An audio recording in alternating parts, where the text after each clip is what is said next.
A Gelo de Malferit ha celebrat aquest cap de setmana la segona edició del Festival Mica, que ha tornat a omplir de dansa i circ contemporanis les places i parcs d'aquesta localitat, que va ser capital cultural valenciana el 2022. Han sigut 7 cites gratuïtes per a totes les edats que han fidelitzat a nous públics a les arts escèniques, propostes destacades del panorama valencià i estatal i molt originals. Un festival de circ al carrer, com pots veure, no? Que va ser una iniciativa que prenguérem amb la capital cultural, tot i que ja venia frauant-se d'abans, no? I la idea era que al llarg de tot el poble, de diferents espais públics, no? I d'edificis públics, es poguera realitzar un festival on la gent anara itinerant i coneguent el festival i la població. Són 7 propostes escèniques, 7 propostes de moviment, de circ contemporani, per sobretot sorprendre els espectadors. Pense que són espectacles diferents al que estan acostumats a veure i que d'estos que es van a marcar molt.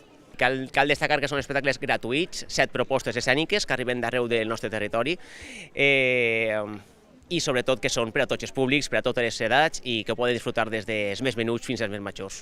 El programa s'obria el dissabte de vesprada amb l'espectacle Cuerdo de Senyor Estets, que va tenir lloc al parc lateral de l'església de Sant Pere Apòstol.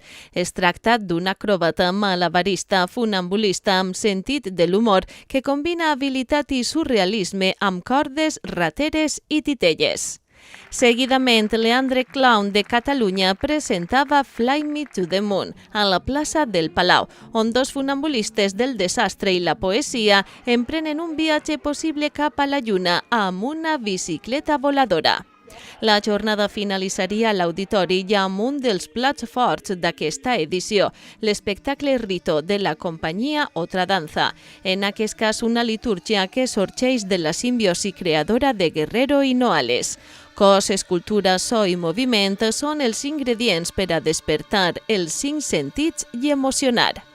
Per al diumenge quedaven 4 espectacles. El primer, Suceso, arribat des de Xile, on utilitzen el propi trànsit rodat com a estímul per a improvisar. I el segon, arribat des de Madrid, Tartana, un espectacle desenfadat i un alt nivell tècnic en les principals tècniques circenses, la bàscula coreana i l'equilibri sobre mans.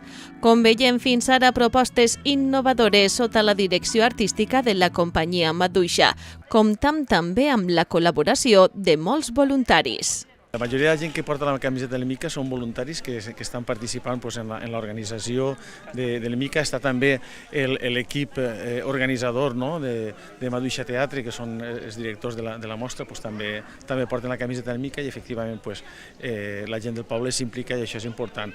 Era una de les coses que com he dit també en altres ocasions, en la capital cultural buscàvem era implicar a la població, implicar als col·lectius, implicar la gent, crear una xarxa de voluntariat i més o menys s'està creant, està funcionant i això fa que també siga un referent per a poder tindre un èxit en aquests espectacles.